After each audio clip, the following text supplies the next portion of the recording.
Zé Carbonel. Sou o Zé Cleiton, mais conhecido como Carbonel. Faço um trabalho na comunidade do Totó e em outras comunidades metropolitanas de Recife. E já teve algum trabalho, fazer alguns trabalhos fora, né? Eu queria pedir também muito obrigado a toda a galera que está aqui participando pelo convite. Sempre é um maior prazer estar vindo. Eu não sou universitário, primeiramente. Parei de estudar no terceiro ano colegial, por causa de outros trabalhos, mas mesmo assim não deixando de fortalecer a comunidade. A articulação, faz articulação massa na comunidade já há bom tempo, junto com o coletivo, junto com a Rede Resistência Solidária, que é uma rede que articula com vários coletivos, vários grupos de grafite na região metropolitana do Recife. Fazendo também um trabalho com a galera da Associação Metropolitana do Hip Hop. Estamos chegando mais agora à frente, eu mesmo assim falando pessoalmente. A gente tem um vínculo, sempre ouvi falar muito bem da associação, dos trabalhos, mas nunca tinha fechado um vínculo com a galera da associação. A partir do ano passado fizemos um trabalho junto. Vamos ter esse vínculo, está sendo muito bom para contribuir dentro do movimento do hip hop. E eu estou no movimento do hip hop já estou com 6 anos, 5 anos. Entrei pelo movimento através do grafite, via muito estranho de galo, de jornais. Desde pequeno já fazia uns desenhos rabiscos, mas nunca fui para essa área de fazer o grafite na rua, né? Totalmente diferente.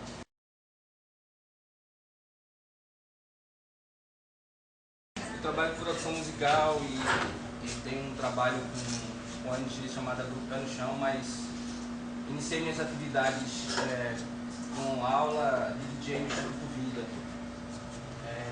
Uma outra ONG também que trabalha com crianças e adolescentes. Vou meio que sintetizar aqui no tema, né? Big, DJ Big. O meu trabalho em si ele é muito mais focado com a articulação da política para a educação. Então, assim, desde quando eu comecei essa atividade de DJ, e depois que eu me fortaleci nela, a primeira ideia que eu tive foi essa de criar ambientes no qual eu pudesse passar essa atividade, essa arte que é a arte do DJ, mas também fazer um trabalho que processe para a comunidade, para a gurizada como um todo, informação que é o que falta na comunidade. A grande maioria das vezes eles não conhecem os direitos, abaixam a cabeça quando tem que erguer, e a gente trabalha essa questão muito dentro das oficinas. Então eu trouxe uma atividade que chama Ato Periférico, é um projeto no qual eu fiz com a gurizada de Santo Amaro do Arruda e o Jornada de MCs. Por quê? A maneira de trabalhar política, como o Puga falou, e política de vários níveis, mas a política que a gente faz é a política para a sociedade, para um viver melhor, para um mundo melhor. Então, já trabalhei, já fiz parte da associação, inclusive fiz parte da construção. Não, mas eu digo assim, eu construí o processo junto com a direção, e toda essa ideologia que Puga fala é a mesma, porque quando a gente começou com essa ideia, a gente começou na ideia de existir um núcleo de hip hop que não fosse apenas dança, pintura, o break, o DJ ou a rima. A gente queria de fato que as pessoas tivessem conhecimento mais da questão política que esse movimento a proposta desse movimento do hip hop, que era transformação na comunidade como um todo. E essa coisa também de trabalhar o profissionalismo do hip hop, porque na grande maioria das vezes a gente simplesmente faz a arte, faz a oficina e deixa lá, como ele citou, como o Puga citou também com relação ao filme de MV Bill. Isso é fácil você enfocar um problema e não trazer para ele a solução, nem dar continuidade e cobrar solução para aquele problema. É um problema antigo, como ele bem falou, mas nas oficinas que a gente faz, a gente propõe a oficina e dá continuidade a ela. Então, nas oficinas de DJs, eu tenho vários DJs que hoje são destaque na cidade, trabalham na área, né, e são multiplicadores também da arte DJ. Mas trazendo mais aqui esse projeto do Ato Periférico, que era na verdade trabalhar as questões de direitos humanos, né? A gente começou esse projeto em 2006 e a ideia era trazer os meninos, fazer uma discussão do que seria direitos humanos e que eles tentassem visualizar isso dentro da comunidade, o que é que falta dentro da comunidade dele e revertesse em música. A gente gravou um CD e esse CD no ano passado, em novembro, ganhou um prêmio em Londres. Eu não fiz muitos alardes desse prêmio, até porque foi uma coisa muito...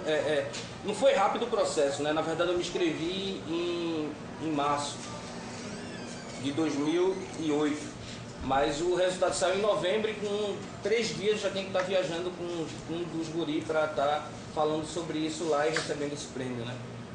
Foi muito legal também. Na verdade foram 860 grupos inscritos e a gente conquistou e ganhou esse prêmio. Foi um prêmio maravilhoso. Vocês também podem pesquisar e ter detalhes dele na internet. Chama Ato Periférico, a Cidade da Rima. Então o outro é o Jornada de MCs, que não é uma questão... É uma questão de direitos humanos, mas uma questão muito mais conhecendo sua história, né? De trazer o conhecimento dos MCs, né? Tem um grupo chamado Confluência e a ideia é trabalhar a cantoria popular com o rap. Então, trazer o conhecimento da cantoria popular que existe, né, no nosso estado, no nosso Nordeste, para vinculação com a música do hip hop. Quando eu falo com relação à educação, eu falo a formação para a vida, né? A gente sabe que não é educação... Vocês que são acadêmicos, vocês sabem que não é...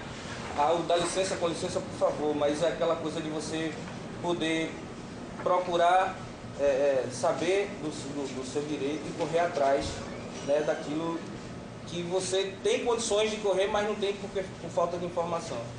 Então, hoje a gente tem um grupo de jovens, né, dentro desse trabalho do Pé no Chão, que é um grupo que discute política para a juventude, mas que o hip hop ele tem uma contribuição muito forte. A grande maioria das instituições, inclusive os trabalhos que são feitos diretamente com o hip hop, eles funcionam porque essa força, essa vibração que tanto o break, o grafite, o DJ, a rima tem, faz com que o jovem se apegue e acredite que existe possibilidade de vencer através da arte. Então, a gente já sabe disso, já foi confirmado. Muita gente pensou que o hip hop estava aí como moda, mas não é moda. E tem gente que cultua já desde 80, quando iniciou-se nos Estados Unidos, e 89 aqui no Brasil como um todo, e que não está lá por brincadeira, porque está curtindo só a música rap ou porque curte o grafite ou a dança. Ele está inserido porque ele acredita que existe uma mudança a partir daquela cultura. É muito triste para mim, e eu acredito para diversos colegas aí, ver a situação de quem pratica hip hop só pela cultura e arte, assim, pelo fato do artístico, né? E é mais complicado ainda discutir o artístico e o social, porque o cara que é artista, ele não tem é muito difícil ele ter a visão social. Para vocês terem uma ideia, eu parei um processo de gravação de disco pessoal, durante 2 anos para poder dar, na verdade, dar mais atenção nesse projeto social, o qual eu trabalho.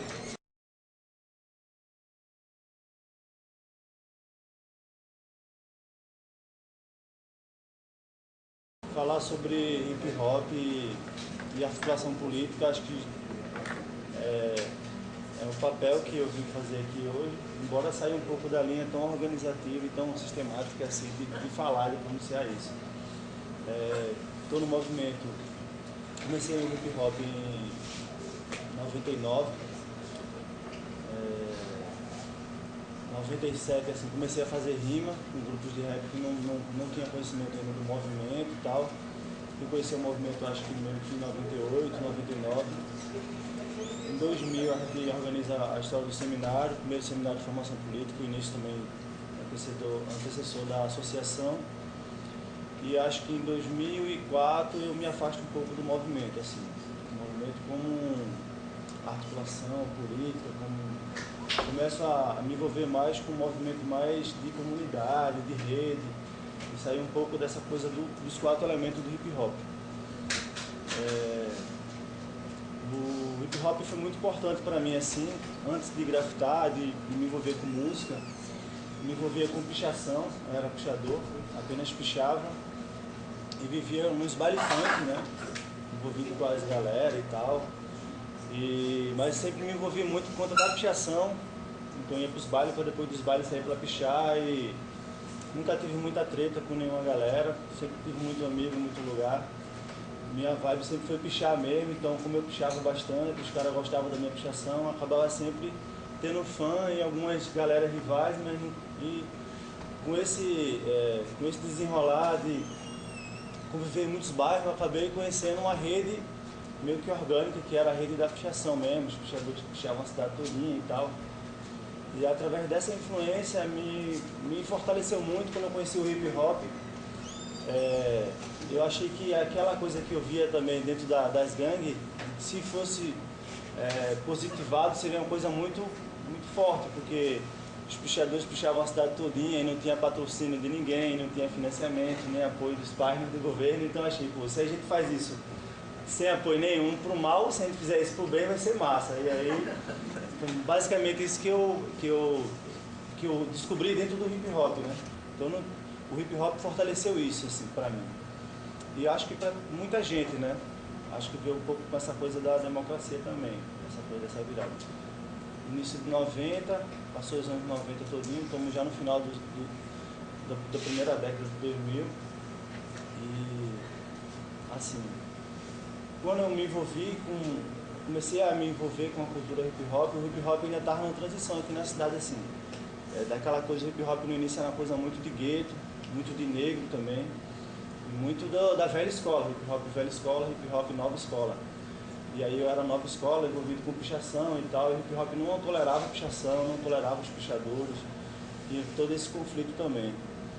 Mas aí eu sempre fui muito teimoso, assim, queria entrar no movimento até a pulso mesmo, assim. Mas para mim, individualmente, foi muito importante o movimento para conhecer a minha história, para conhecer um pouco sobre a história também na América Latina, foi o que me deu o interesse de conhecer a história geral mesmo, assim, de montar um coletivo e querer estudar com esse coletivo, querer buscar informação, querer fortalecer o ativismo como uma coisa positiva. Antes eu era ativo, nunca deixei de ser ativo.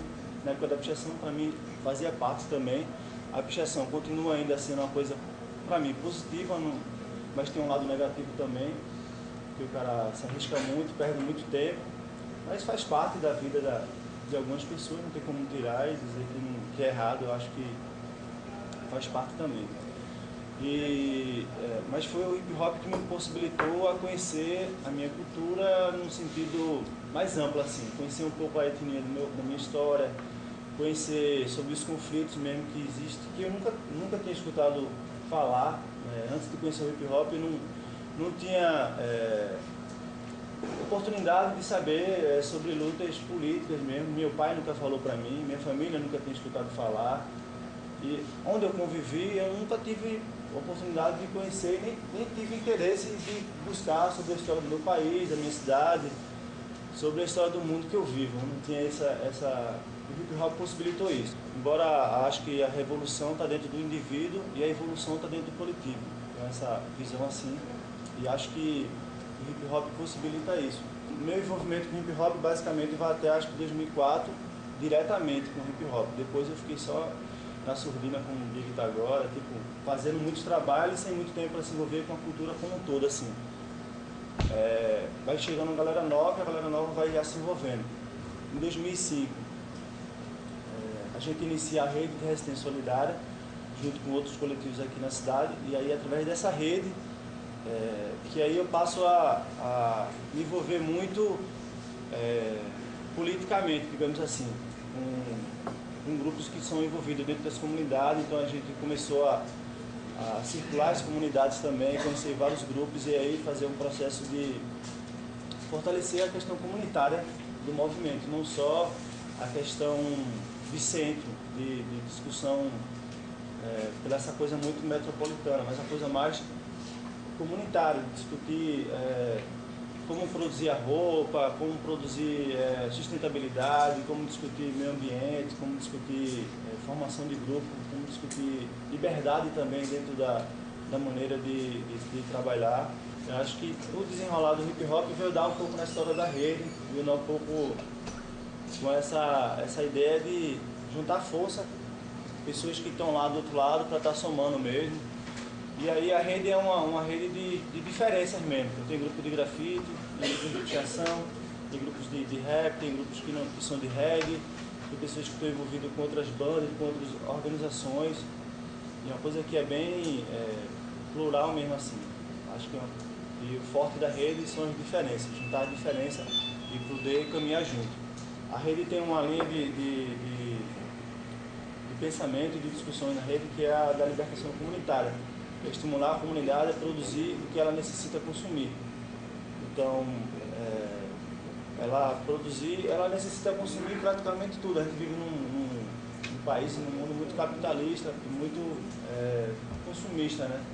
Então, a gente não pode produzir um ar-condicionado na comunidade, não pode produzir roupa, pode produzir evento, pode produzir organização, pode produzir ideias de liberdade, ideias de resistência. E é isso, meio que em cima disso que funciona a rede. Eu acabei falando mais dos outros do que de mim. Minha história está muito envolvida nessas coisas todas. Movimento, puxação, rede.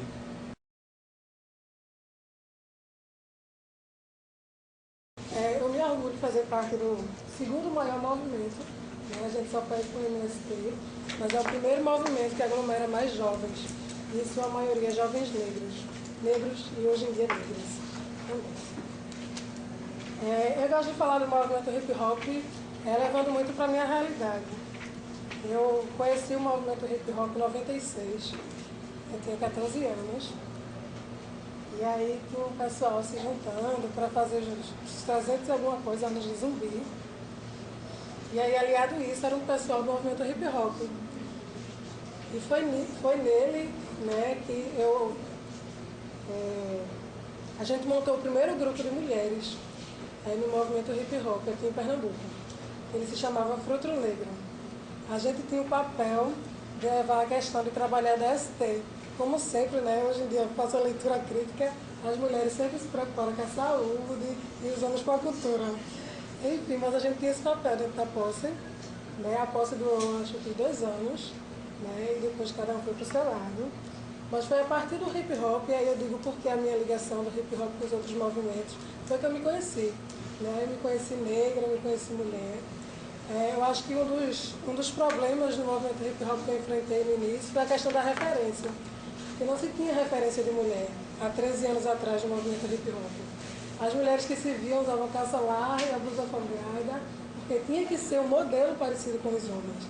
Né? E eu lembro que para cantar seguravam as calças como se tivesse testículos que nem os homens, e assim elas se autoafirmavam dentro do movimento hip hop.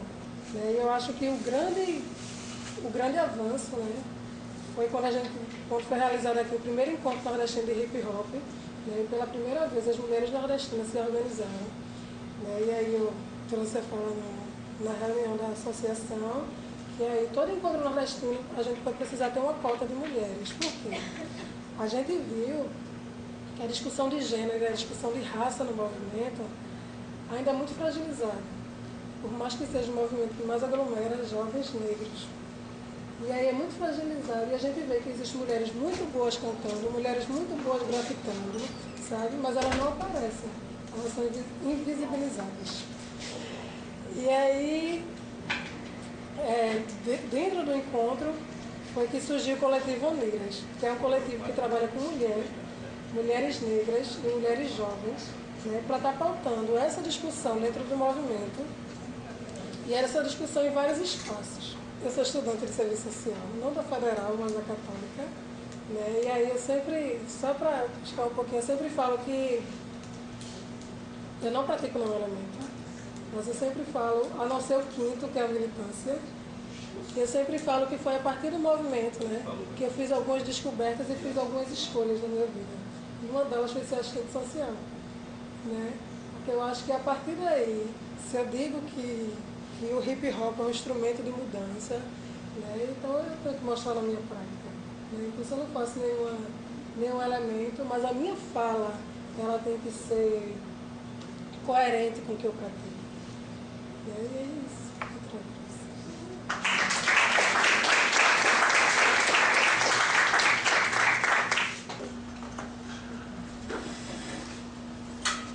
Meu nome é Fagner, pseudônimo no grafite Luther, devido à admiração que eu tenho pelo líder negro Martin Luther King.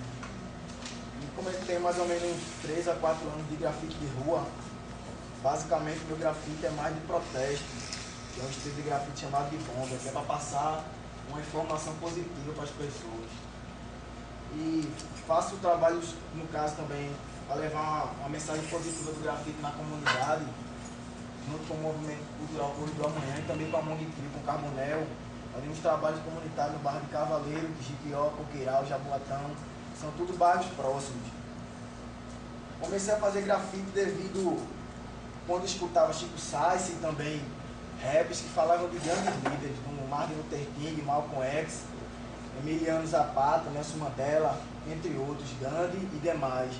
Aí, como gostei muito de filosofia, costumo escrever algumas coisas de filosofias às vezes, aí decidi juntar a minha ideia de filosofia e levar um propósito de protesto à rua, para que as pessoas pudessem mudar o modo de pensar e o modo atrofiado das coisas.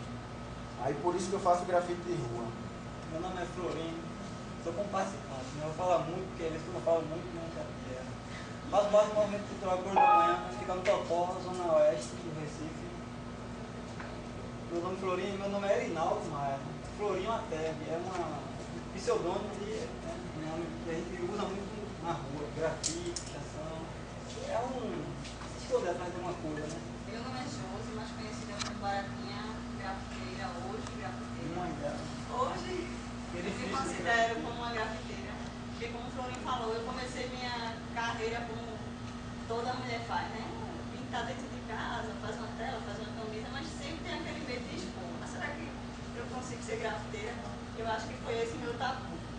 Na verdade, eu comecei a trabalhar com a infância e juventude, eu nem lembro a minha idade, porque eu sempre fui envolvida em projetos sociais, trabalhando em escola aberta, comecei a ser coordenadora e assim me transformei em educadora.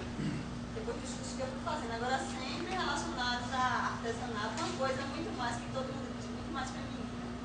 Então eu comecei a fazer artesanato, comecei a fazer pintura de tela. E aí fui seguindo, só que sempre com aquela preocupação assim de como chegar mais perto dos jovens e das crianças. Eu sempre tive essa preocupação com a juventude. Então eu fui passando anos e anos, escolas e movimentos culturais também. Fiz parte do Núcleo Cultural Fazendo Arte, que hoje é um núcleo que a prefeitura meio que custeia, é um núcleo de dança e artes. Depois fui ser coordenadora da Unesco, pela Escola Aberta.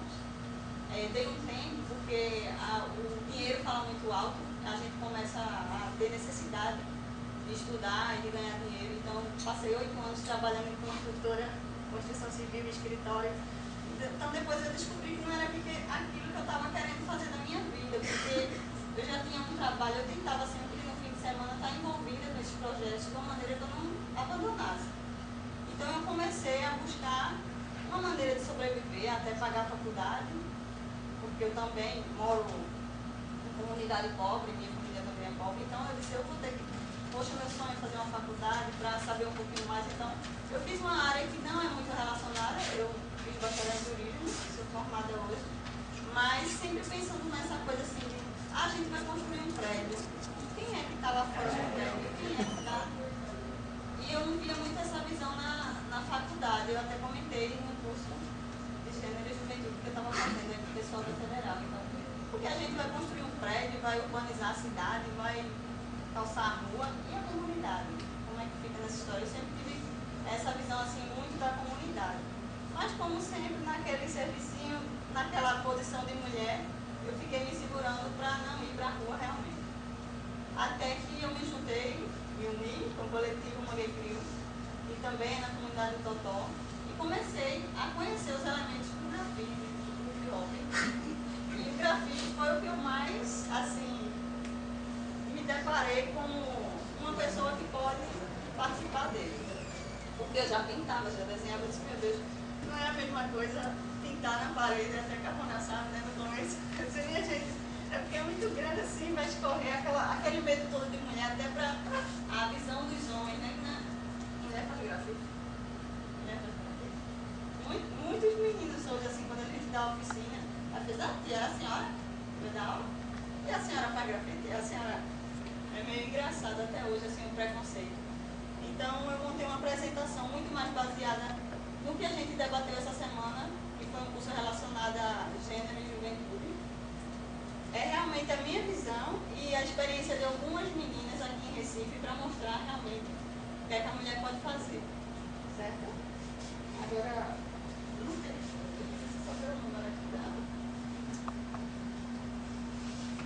Sim, eu queria também ressaltar uma coisa sobre essa minha influência do grafite. Como até Carbonel disse, que a gente tem um trabalho lá na FUNASE, que é a antiga FUNDAC. E quando a gente começou a trabalhar com a juventude de lá, a gente se depara realmente com várias comunidades, vários adolescentes que sentem a necessidade de aprender. Então eu ficava sempre assim, poxa, o que eu vou passar para os meninos hoje? Será que eles estão a fim de fazer uma pintura, um artesanato? Então foi quando a gente viu que o elemento do grafite, do break, e os 4 elementos no caso, são coisas que eles têm muito interesse. A maioria tem experiência com piche, então a gente começa a oferecer uma visão diferente para eles. E hoje, assim, eles já brincam comigo, assim, dizendo, ah, vem a tia do grafite. Eu não sou oficineira de grafite, mas já estou meio que conhecida como grafiteira. Então, de fundo, claro, eu acho que tem que ter uma homenagem às mulheres também, porque, deixa eu ver se eu acho aqui, né, que eu estou meio cega também.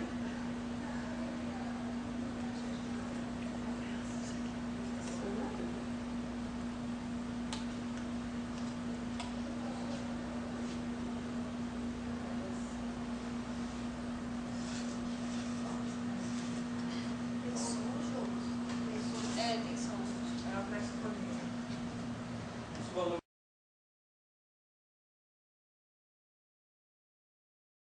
No dia a dia é difícil. Se a gente não tiver no mutirão de grafite, é difícil encontrar uma menina fazendo um grafite na rua. Infelizmente, hoje já está assim, muito evoluído, as meninas já fazem mesmo, já fazem até um piche, acontece. Mas é uma coisa muito reservada até pela família, porque é aquela coisa, a menina tem que ser certinha. A menina tem que ser, né, como os meninos estavam até abusando, ela hoje veio toda arrumadinha. Não, minha gente, mas é que eu sou assim mesmo. Mas quando tem um momento de ser largada, eu sou largada. Quem me vê grafitando fazer aquela Jota, sou eu, descabelada, com a bermuda. Então, acho que mulher é isso, você tem seus momentos. Então, a gente também tem que ter aquela compreensão da família tradicional. Eu acho que é isso que acontece muito com as mulheres. Elas ficam meio, não vou admitir que eu sou grafiteira para minha mãe. Tem até umas meninas agora que a gente está lançando um curso na comunidade, e ela, louca para fazer grafite, mora no bairro próximo, ela me adicionou na MSN, muito desenrolada, me achou, adicionou o Orkut do movimento. E ela disse, ai, José, eu morro de vontade de fazer grafite. Agora, eu vou dizer à minha mãe que eu vou fazer outro curso, isso, pintura, desenho, porque grafite eu não vou dizer. Então, vamos quebrar esse tabu, né?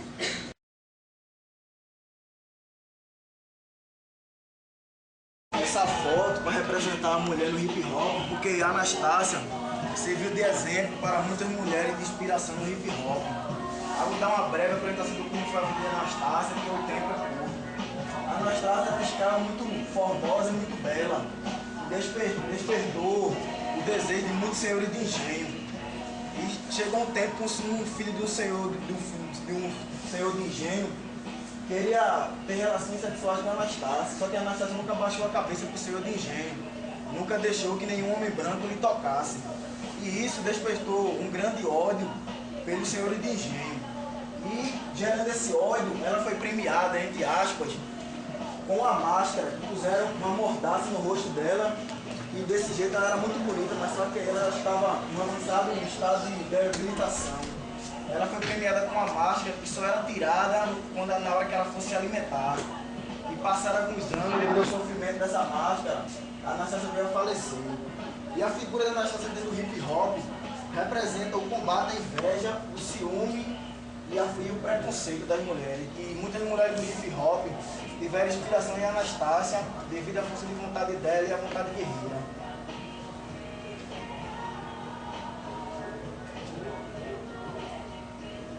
Bem, nessa imagem aí, poder para a mulher preta, nós nos baseamos no hip hop, um selo que significa 4P, que foi introduzido por X e caiu um DJ chamado KLJ, que significa poder para o povo preto. Aí periferia, gueto, favela. 3 nomes que no caso geram um só. E no caso, os 3 nomes da favela, só que os problemas sociais são um só, todo mundo sabe. A maioria que compõe a favela é um jovem negro, pobre e desintegrado pela família desintegrada no caso. E onde é que entra a mulher nesse aspecto?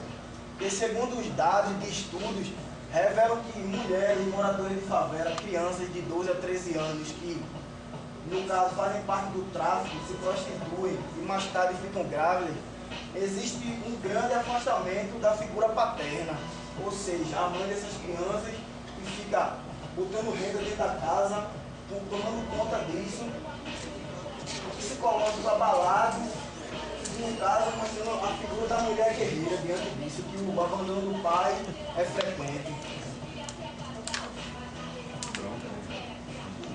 Isso aí, os 4 elementos que já foi falado, como citado aqui, a importância da mulher dentro do hip hop, que no caso estão os 4 elementos aí, o MC, o DJ, o break e o grafite. A gente fez essa introduçãozinha para, na verdade, mostrar uma experiência que aconteceu em Recife, que todo mundo está aqui presente, eu acho que ficou sabendo, que foi o Trincheira.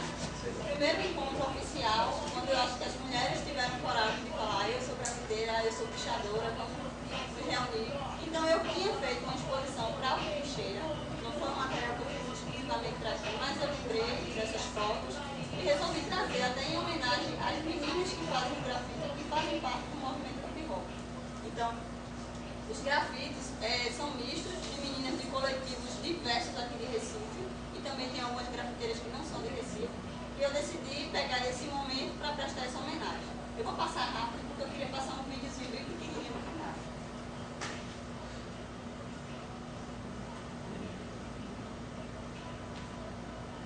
Esse foi o evento Trincheira Tinta.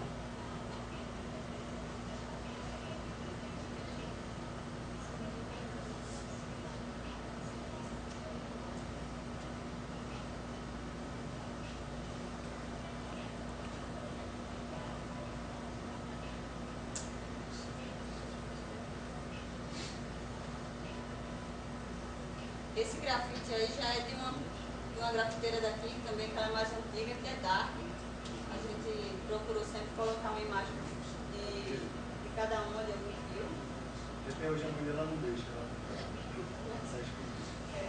Tem muitas meninas que assim, a gente convida para reuniões até da trincheira que está acontecendo e elas não vão. Justamente essa repressão que ainda existe da casa, do lar, da família. E muitas vezes já tem filho, né? Não pode estar participando. Posso passar? Anne, Nica, Dona Cor, que é Laine, Sera. Então eu vou passando rapidamente algumas produções, só para vocês darem uma olhada. Aí o pessoal ainda pergunta, mulher grafita mesmo? Vamos dar uma olhada ao redor da nossa cidade. Infelizmente nem todas as cidades, essa é Reina. Essa sou eu. Tem até as amigas da faculdade acabam entrando também. Vamos fazer um grafite e acabam topando.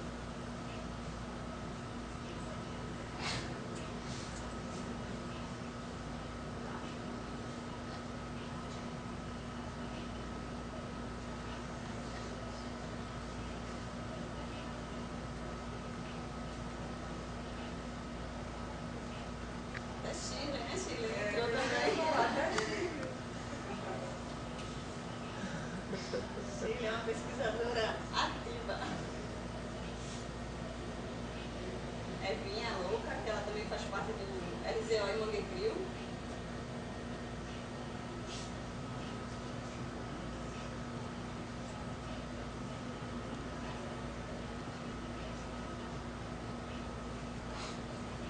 perceber que tem várias marcas assim do Trincheira, foi que a gente fez, tipo, pediu para cada menina construir uma logomarca do Trincheira e elas terminaram fazendo e a gente colocou nessa exposição também. E aí as mensagens, né, sendo passadas através do grafite. Isso é um adesivo.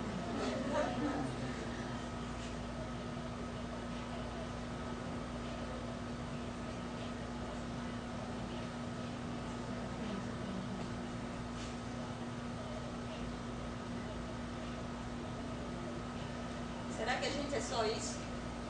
Dedicada, romântica, sexo? A gente colocou até como uma ironia da coisa, né? Assim, que o pessoal vê muito mulher assim, né? Mas a gente não é só isso, a gente também é grafiteira. A gente pode ser grafiteira, assim como pode exercer qualquer outra função, acho, nesse universo, né? Então foi essa homenagem que eu montei para as meninas do Trincheira. Tá bom, né? Estourou, né? É isso aí, as meninas de Pernambuco não querem mais calar.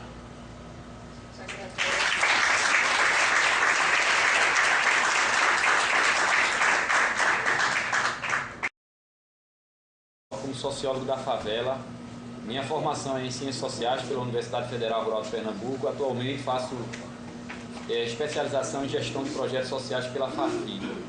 Queria agradecer às professoras, a Leila, a Mônica em especial, né, pelo convite, pela oportunidade também que foi dada ao hip hop de estar se reconhecendo academicamente, porque isso para nós é importante. As pesquisas acadêmicas ela tem uma importância muito grande para o hip hop, porque ela legitima as nossas práticas no cotidiano, certo?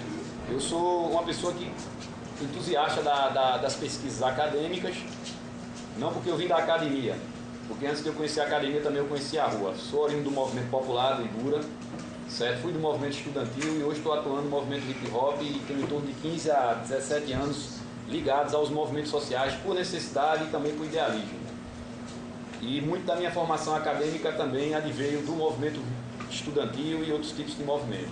Bom, gente, o pessoal falou muito aqui da realidade do hip hop, de como ele está constituído hoje, né, a partir da antiga geração, nova geração, que norteia o hip hop. Dizer que o hip hop existe aqui há 27 anos, porque o que nos referencia à origem do hip hop aqui foi a partir de 1982, com um filme, Flashdance. Acho que quem é da minha época, da minha geração, sacou esse filme, Flashdance. Que nós temos dançarinos, né, que participam desse. Então, essa é a primeira intervenção da cultura hip hop aqui em Recife. E quando ela surgiu simultaneamente em todas as capitais, através da indústria cultural. São Paulo teve o maior peso, porque é o centro econômico e a imprensa está toda lá, né? Então, naturalmente e normalmente, o que acontece em São Paulo reflete em todo o canto. Mas eu queria também fazer essa ressalva, dizer que o hip hop ele surgiu em todas as capitais, até na selva. Então, e a gente tem essa certeza, não é simplesmente porque alguém escreveu sobre isso. É porque em todo canto que a gente chega, eu estive em Belém, no Fórum Social Mundial, conheci pessoas que eram da Amazonas e que faziam parte do hip hop e tinha mais de 25 anos de hip hop. Então isso me dá mais a certeza ainda de que o hip hop não surgiu primeiro em São Paulo, surgiu em todas as capitais simultaneamente, certo? A partir da indústria cultural. Esse seminário foi projetado para 150 pessoas, ele teve o apoio do Instituto Vida, que foi um parceiro fundamental, do Grupo Pé no Chão, certo? Da FASE, da Universidade Federal Rural de Pernambuco, da Escola de Arte João Pernambuco e da Prefeitura do Recife, que contribuiu em termos de estrutura, material didático, fazendo com que nós conseguíssemos fazer esse seminário em bom estilo, um seminário que teve a presença de 120 pessoas. Claro que tudo não foi flores, nós no processo de articulação e mobilização do hip hop, nós tivemos várias dificuldades, muito em função da incompreensão dos atores do hip hop, entender que esse seminário seria importante, porque até então quem discutisse política dentro do hip hop era taxado de advogado. Se você chegasse numa roda de break ou em qualquer lugar para dialogar com a comunidade a respeito da importância de estar se organizando politicamente para a ação, o que nós víamos muitas vezes era uma certa indiferença a essa discussão. Mas, como a gente tinha o apoio de organizações, como no caso do Instituto Vida, Pé no Chão, que já faziam um trabalho de formação com alguns atores que o movimento hip hop fazia parte do hip hop, então nós conseguimos ter uma densidade de 120 pessoas. O seminário foi realizado durante 2 dias. Nós conseguimos escrever uma carta de manifesto que foi entregue aos representantes da Prefeitura do Recife, no sentido de solicitar deles a inclusão dentro da pauta de políticas públicas para a juventude, a criação do Centro de Referência da Cultura Hip Hop de Pernambuco, e demos encaminhamento simultaneamente à questão da criação da Associação Metropolitana de Hip Hop, que a partir de 2004 teve seu marco inicial, com reuniões, né, de construção e etc., chegando ao patamar que nós temos hoje. E, infelizmente, até agora não conseguimos, certo? Mas estamos na batalha por tão sonhado Centro de Referência da Cultura Hip Hop.